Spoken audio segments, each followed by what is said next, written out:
Hello, my lovely. You didn't get to where you are in your business by doing shit the way that everybody else does. And you know that what got you to where you are now is not going to get you to where you want to be. And if you are listening to this podcast, it's because you want to be the go-to for what you do better than anyone else.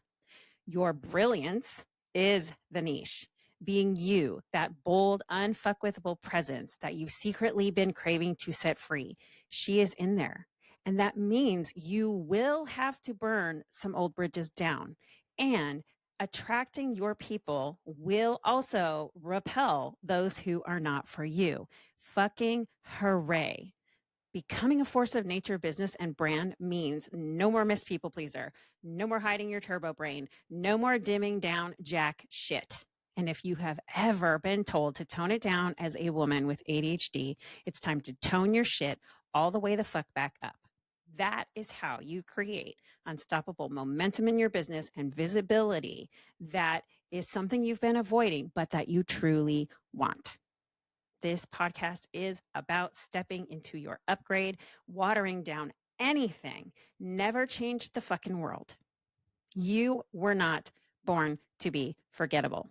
And as one of my all-time favorite quotes says, well-behaved women rarely make history, and nothing about you or me is well-behaved, at least not anymore. In today's episode, we are going to discuss what I have named the self-trust gap. It could have another name. I don't know. But this is something that I see in my clients, see them experiencing, especially as late diagnosed, self-identified ADHD women who this happens a little bit later in life, whether it's right after you graduate, like when you get into college or you have kids, whenever this happens. And this is something that can last for weeks or months or sometimes years. But that is only until you understand what it is and you address it on the regular. Because when you address it over and over and over again, that's how you get to vote it off the fucking island. So I'm going to go over what the trust gap is, what it means, what it looks like when it shows up in your business, and a few ways to flip it over on its head when it tries to come creeping in your brain. This gap will start to end for you today. Keep listening. From one force of nature to another, turn the volume up to an 11. And by listening, you've officially joined my girl gang. So welcome to the Feral Women's Club.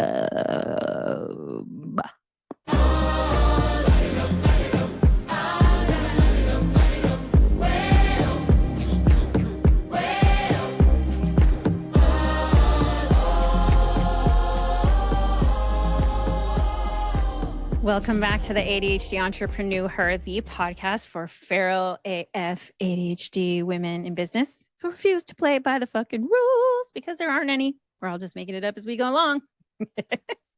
My name is Carrie. I am your host. I am the chief weirdo of Carrie Out Loud. If you are new here, I'm so glad you found the podcast. I'm so glad that you are here. My mission is to help as many women with ADHD and service-based businesses like you grow their business and increase the flow of money, time, and freedom, because there are more currencies than just money, honey. Although I do want you to be wealthy in all of the ways. It doesn't have to feel overwhelming. It doesn't have to feel heavy. And if you want a business that's sustainable for the marathon, not the sprint, you're for sure in the right place. If this episode has an impact on you or helps you, do all the good things, right? Leave a review of the episode you loved, a 5-star rating, and subscribe. That way it'll give you a notification so you can come back every Wednesday. And I understand your ADHD personally and professionally. So everything I share is filtered through my 25 years of business experience and the lens of having ADHD, having this feral funhouse circus of a brain upstairs. And last but not least, here's my philosophy when it comes to having ADHD and doing business, or just having ADHD in general as a woman who finds out later that this is something you contend with. I'm all about focusing on the upsides. of this beautiful technicolor brain you have and showing how to use it to your advantage in your business. It's like your secret weapon, just so you know. I also acknowledge, however, that ADHD is nuanced. The challenges are very real, and you can absolutely navigate them and have a beautiful business that runs like butter and live an amazing fucking life. And I don't believe that ADHD is a disability. It's how we're wired. It's part of neurodiversity. And I know that ADHD women can do whatever the fuck they put their minds to. You started a business, so did I. There's the proof that you need right there. So if that kind of view of ADHD in business is not your jam, I may not be your jam, and that's okay. But if you do share this point of view or this kind of piques your interest, stick around. So let's get into it. What is the self-trust gap? This is a disconnect between what you as a human and a business owner are actually capable of achieving and what you believe you can trust yourself to do or deliver. This is business related, but you can take this and apply it to other areas of your life for sure. For those of us who were diagnosed later in life or realized that ADHD was a factor later in life, this looks like this like constant internal questioning. Can I follow through on this launch? Should I trust my own judgment to hire this person? Is this idea for this offer viable, or am I just being impulsive again? Am I just being impulsive again? Let me say it one more time. Am I just being impulsive again? Because sometimes we are and sometimes we aren't. And we have to figure out the difference between the two. And even when you are successful, there may be a persistent doubt about whether you can reliably count on yourself. Can you count on yourself to execute, to make sound decisions, to sustain momentum, etc.?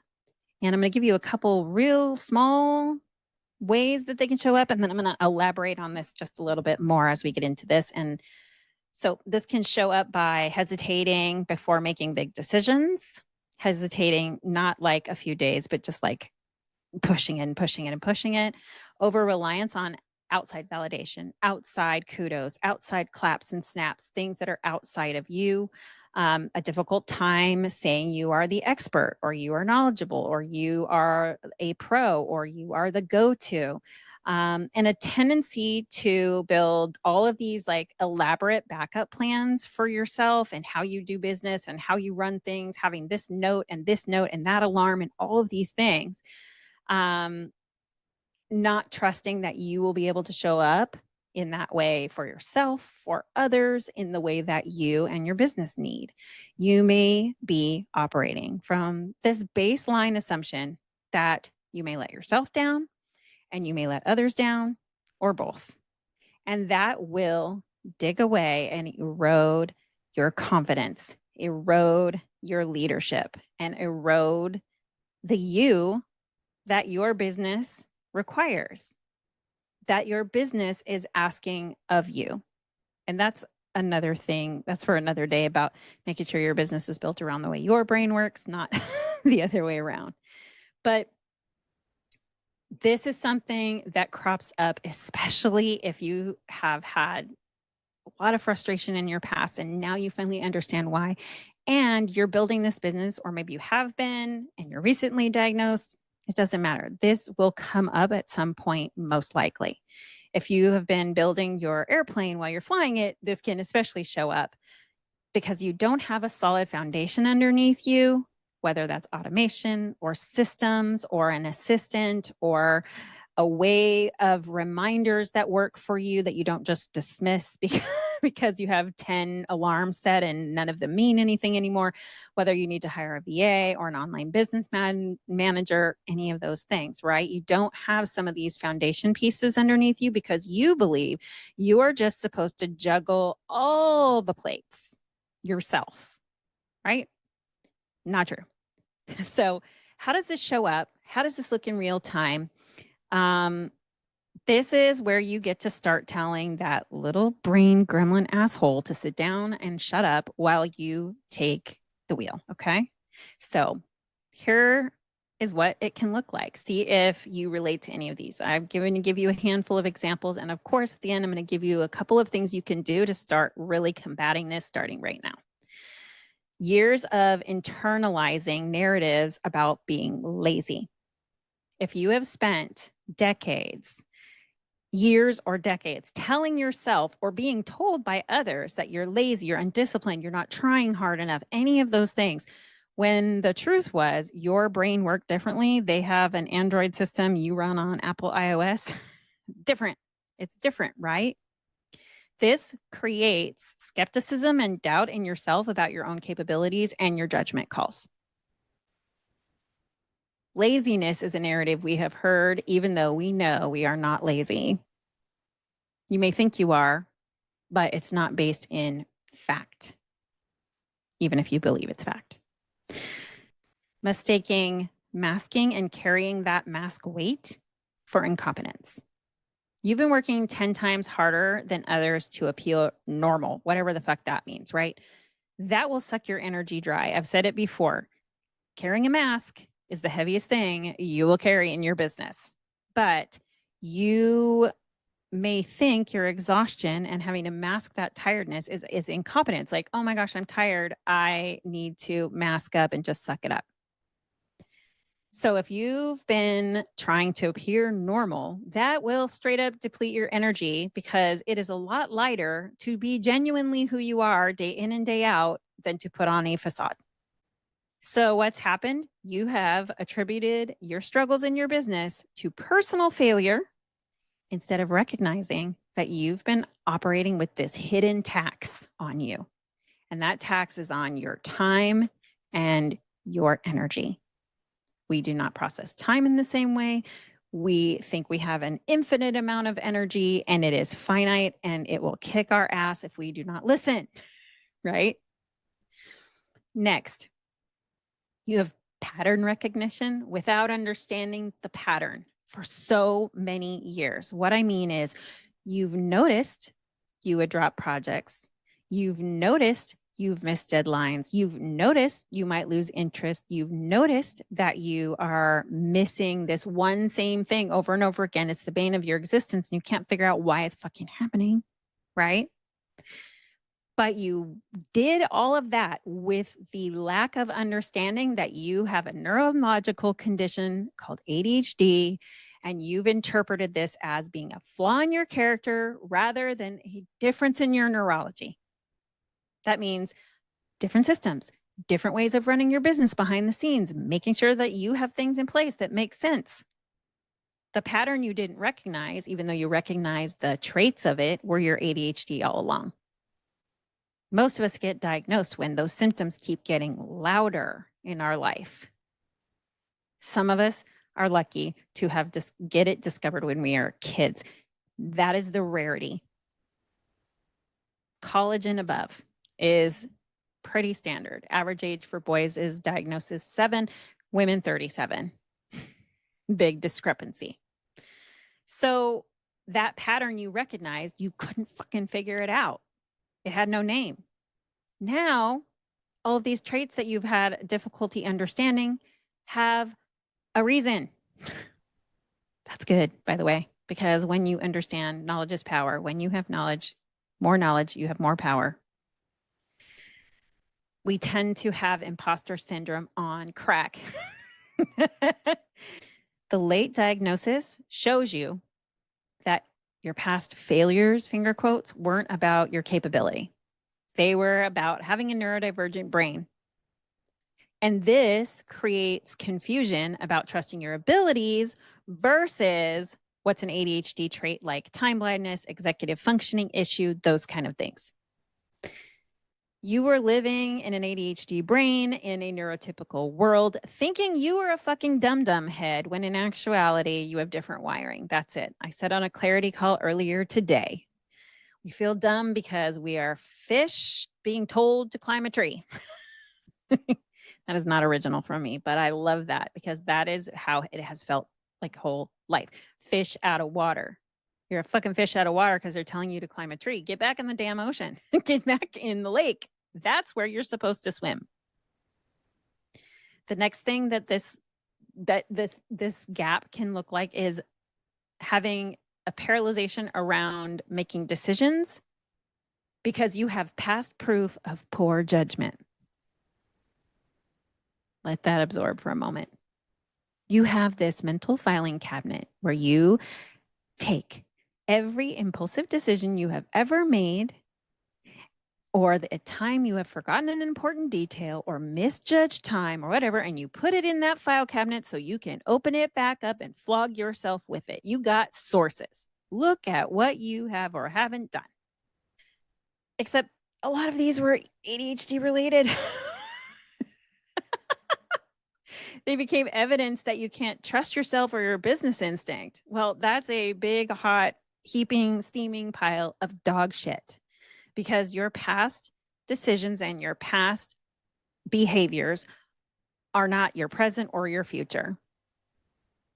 Some of the past things that you've done or decisions that you've made have been made without a full understanding of why you do shit the way you do. And now that you have that, especially when you befriend your ADHD, get to know it and understand how it works, you have knowledge. That knowledge is so much more powerful than you can possibly imagine. That is where your decision making gets to be different. Another one about emotions. Emotional dysregulation, or being emotional, gets dismissed as you're just too sensitive. You're just too sensitive. You're just sensitive. You're overreacting. You're sensitive. You have these heightened emotional responses to business challenges that may have been invalidated by another person, another coach, somebody in your life. I don't care. And that will make you question whether your gut reaction to situations or people or opportunity are legitimate, like having a boundary, God forbid, legitimate, or if we are just overreacting. You have big feelings. Emotional dysregulation is something that we have to help ourselves manage. Guess what, though? You aren't an asshole. You're a feeler. And that is what people love about you too. You care. You give a shit. But it will come up. These emotional pieces will flare up. We can go from 0 to fuck off in about 2.2 seconds flat. But if we know how to stop it at second 1.1, our life gets better. Okay. Another part of the self-trust gap could be for the perfectionism, procrastination, shame cycle, the cycle of shame that you're in. You've built this entire identity around either over preparing to compensate or avoiding tasks altogether. And then you beat yourself up for both. Like, give me the stick. Let's do this. This makes it hard for you to trust your natural flow of how you work or know what good enough in your business looks like, because perfectionism and procrastination are actually one another in disguise. Perfectionism isn't real, so that's going to turn into procrastination. Meaning my website has to be perfect before I can publish it. That means your website's not live. That's future. That's procrastination too. So it can be perfectionism, it can be procrastination, or it can be one that causes the other. And it's just this big old circle, right? So if you've built this identity around over preparing to compensate, or around, I'm just avoiding everything. Those are like two extremes of the same issue. This could be part of the gap that you are experiencing in your self-trust. This is a big one. You've received a lot of social feedback from the world, from other humans, that has always felt slightly off. So you and I can both understand that the feelings that come with years of subtle messaging from other people, like you are too much, followed by that's not enough, in so many different ways, how can that not make you second guess yourself, your decisions, your genuine style of how you do things, your leadership, your approach to communications, the way you connect with others, your vision for your business? How can you believe it? Because I had years of not so subtle messaging. I remember one time being on my way into a movie with some guy. I don't remember even who it was. And we were in the theater and I was singing American Woman by Lenny Kravitz. And the movie wasn't even on. Hardly anybody was in the theater. That man turned and shushed me. And I was pissed off. I was pissed. But inside, I was angry. And, well, I am pretty loud. I do have a pretty big mouth. He's probably right. I need to be quiet. That was too much, right? Fuck that.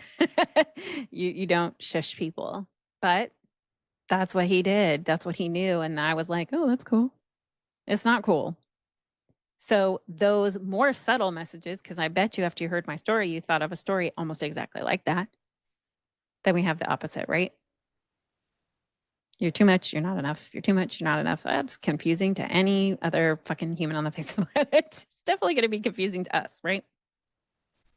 We have two more and then a couple ways you can help yourself. Like I said, starting now, because I always promise you, I'm not going to just be like, here's all your problems and like, good luck. I'm going to give you some things that you can try. And I like to give more than one because everybody's different. Everybody's brain is different. You can take an idea and it would flourish into something that works for your brain. That's why I do this. Our brains work on momentum. I'm going to give you a couple ideas and the momentum will happen. Rewriting the narrative of your life, of your job, mid-career.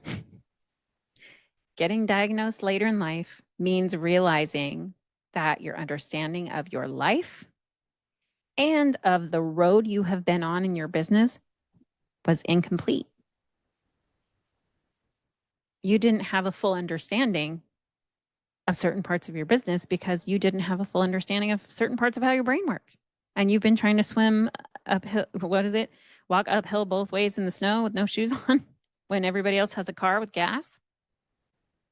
This absolutely will create some whiplash in your identity, and it will create some uncertainty about what parts of your success were like despite having ADHD and what parts are because of ADHD. And sometimes you may have to figure out how those all marry together now. Sometimes that looks like separating it all so you can bring it back in, letting go of the parts that do not belong to you and leaving the parts that are beautiful, that are the things that everybody loves about you. This last one is the most powerful one, and I'm going to guess that every single one of you listening to this is going to nod your head when you hear this. Being gaslit by a system plus self-gaslighting, fuel to a fucking brush fire. Okay? You were told your struggles weren't real or they were exaggerated. Why are you always so tired? Why can't you just do this? Why aren't you able to blip? Why? A lot of why questions. Why? And this especially happens in society with women because our ADHD looks different than that stereotypical boy climbing up the wall. So you early on, because we get approximately 20,000 more negative messages on average by the time we're 12 than neurotypical kids, neurotypical people around us. So take that, those 20,000 negative messages, and then the pressures of trying to be like a neurotypical person and being a woman and owning a business with ADHD that you didn't know you had, and it looking different. So you're like, no, it couldn't be me. I'm too smart. I'm too educated. I have a PhD. And all of a sudden they're like, nope, bitches, you got the ADHD.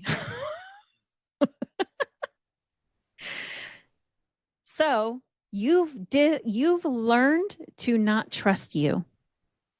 You've learned to not trust your experience that you've had that have been experiences you've had that have been difficult. And that make it nearly impossible to trust yourself as a business owner who needs to make confident calls daily. If you were gaslit so long that you do it to yourself now, that's the part to start unwinding, like today, right now. Those are other people's voices in your head that don't belong to you. Start separating them I did this about a year, I would say a year and a half ago. I put on some blinders and looked nowhere. I did not listen to podcasts. I did not read books. I did not intake any external information from me, including other coaches, social media, none of those things. I really, I would say 99.9% of the time, because I'm also a human being, right? So the majority of the time I spent unraveling things that did not belong to me, things that I did not actually believe, even though I masked me, was like, unmask me is like, fuck that. The stuff I would say inside now comes out the face hole. It's very different.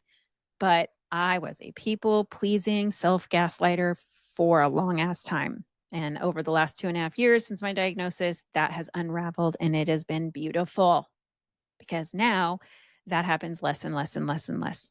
Again, we're humans, we're in this meat suit. We're going to be insecure. We're going to have these feelings, but we're not supposed to live in that heightened state 24/7, 365. That's why I do what I do, because when you have a more regulated nervous system and a business that feels more in flow, and you still are doing things in your business that keep the dopamine kicking and that are for funsies, I call for funsies offers. Once you have like a base foundation set down, then you start bringing in for funsies, because it's easy to sell things when there's less pressure, right?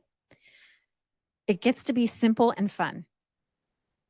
Not every single day in business is fun. It's hard work. We are a very special kind of crazy. That's just straight up.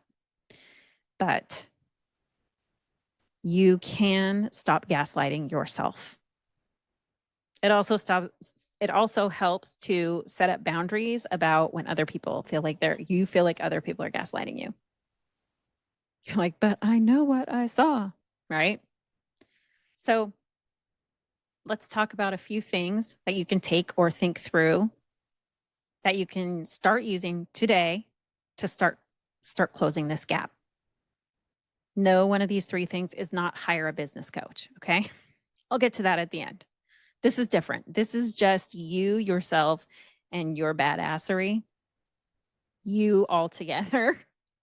Because, our ADHD, I was talking to a future client earlier today, that, our ADHD or our brain is like the separate entity from our body, even though our brain's in our fucking body. But it's like I talk to my brain differently than the rest of myself, right? So these are the things that you can start doing right now to help you close this gap. The first one I've talked about before, but I'm going to give this an even bigger expansion than I ever had. You might have heard me talk about proof of opposite. We'll also call this the receipts file, evidence of your reliability, whatever it is you want to call it, but I call it proof of opposite. I want you to do this exercise on a big level and a small level. So this is where you're going to kick imposter syndrome in the teeth every time that asshole tries to show up. Every time. This is something that when you realize that imposter syndrome is crawling around in your brain, you're going to do one of these two things immediately. What does that do? It's a pattern interrupter. When you interrupt a pattern, you start creating a roadblock for that shit. This is basic, what is the neuroplasticity? The way our brain can literally change, our thoughts can change, our brain can change our thoughts. It's fucking insane, and we barely know anything about it, right?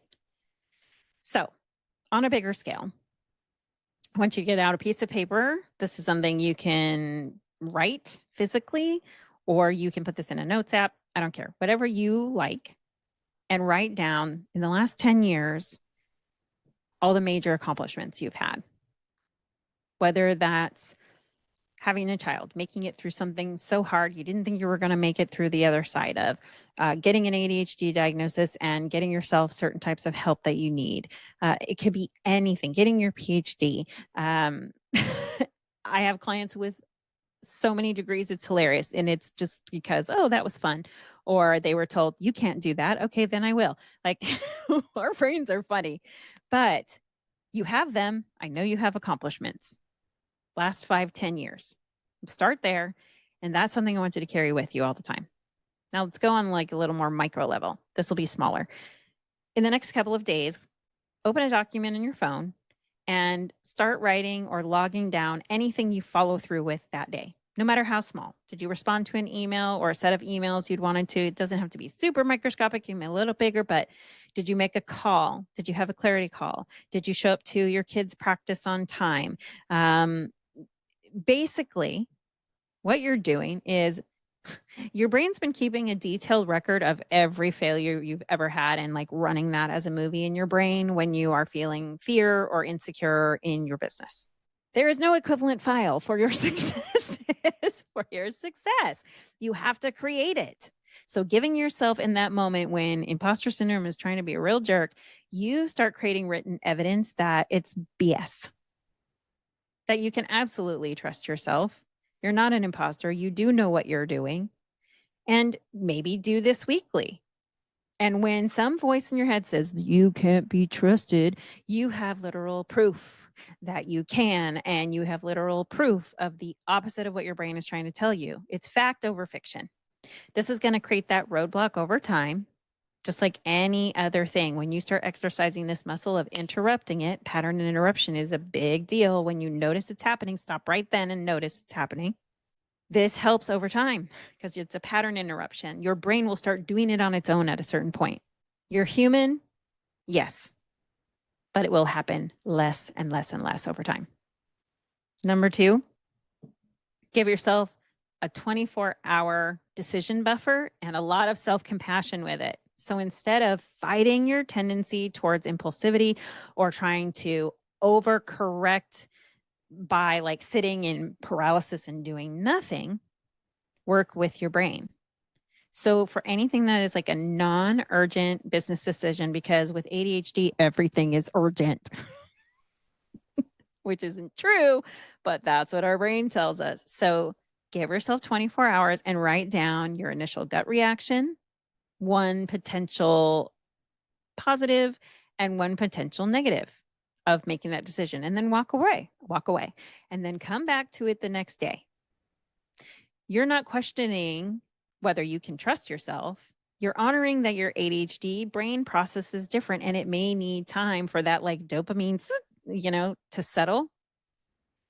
This isn't doubt. This is strategic. This is a strategy for you, a real one for your ADHD.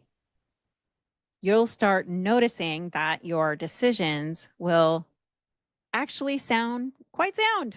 And that helps you rebuild trust with yourself, right? You're not making an impulsive decision by choice, and you're coming back the next day and realizing that was a great decision, actually. Let's do that. It's giving yourself that trust back. You are teaching you how to trust you. And then, last but not least, please, pretty please, with a cherry on top, separate your accommodations for how your energy and your time and your brain work from personal failure. They are not the same. So today, reframe one current struggle you have in your business. I want you to pick something that you just beat yourself up on over and over and over again. Now, I want you to, instead of pick up the stick, ask what support or system or coaching or mentorship or friend type or whatever would make this easier. Not, why can't I just do this like everyone else? Because your brain is different. That goes from, why can't I do it from like everyone else, to what does my brain need to fucking succeed at this? Woo! There's a flip for you. Implement one thing today, right after you listen to this podcast. So whether that's asking somebody to just hang with you on Zoom while you body double a little bit for like admin work that makes you want to poke your eye out, or using a voice memo instead of writing a note, or doing a time block with types of tasks that go together so that flows in your brain, taking some breaks to move and drink some water. When you stop treating these ways to support yourself as evidence of weakness and start treating them as strategy in your fucking business, you will stop reinforcing the self-trust gap BS and start building yourself, your confidence, and your business in a way that works for your brain and feels good. When that happens, you are confident to show up. Period. End of story. Think about that. If you stop treating the things you're doing in your business to help you, because it's the way your brain works, stop treating that like it's evidence that you're a ding dong, and realize it's strategy, it's business strategy. It is a tool in your business. You will stop reinforcing that gap. And think about it. Why do you think almost anything was invented? Why do you think we have email automation? Because somebody said, I don't want to send every fucking email. How do I figure out how to send this to many? Right? Are they lazy? No, they just figured out a better way. That's what you're doing for your brain, though, for the way you think and you function. Please stop treating your ADHD like it can't do what you know it can, especially if you have the right support. Those are the things. Let me know. Let me know which one of those you tried and what happened. My favorite is number 1. Any of the 3 will do. And with that, I'm going to end today's episode. If you would like to get into my ecosystem and keep up with the latest and greatest, please hop onto my newsletter, The Frequency. This is exclusively for late diagnosed and self-identified women with ADHD. The link for that is in the show notes. And if you have any questions about my mastermind, that is the only one exclusively for women like you, and you want to chat about simplifying your business growth and see what that looks like to work together, book your free clarity call with me. You can slide into my DMs on Instagram at Carrie Out Loud, or go to the link in the show notes. I have a 30-minute free call. It's not a coaching call. I get to know you. I understand what you want in your need in your business growth, what your goals are, what you desire to do, what your mission is. And we see if we're a match to work together or not. And then we go from there. That's it. So until next week, I see you. I love you. And I'm rooting for you always. Stay viral. Bye. Oh, hey, you're still here. Thank you for listening all the way to the end. Be sure to check out the show notes for all the ways to follow me. And of course, my goal is to find and help as many women with ADHD get away from the 9-to-5 grind, because it's just not designed for our neurospicy brilliance, and there are other ways to do life. So by subscribing, sharing, and giving a 5-star review, it helps other women find this podcast as well. And if there's an episode you really love, please feel free to take a screenshot and share it on your social and tag me in it so that I can thank you personally. Until next time, you spicy brained unicorn. Bye.